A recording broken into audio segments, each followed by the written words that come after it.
sus súplicas al maltrato que han sido sometidos y la injusta separación de su tierra madre.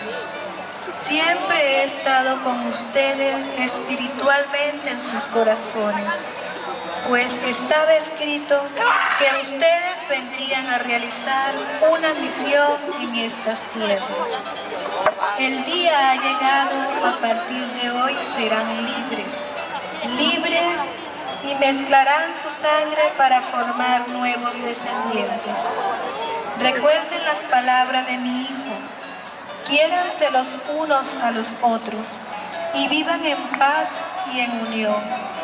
Siempre estaré caminando en estas tierras para protegerlas y ampararlas.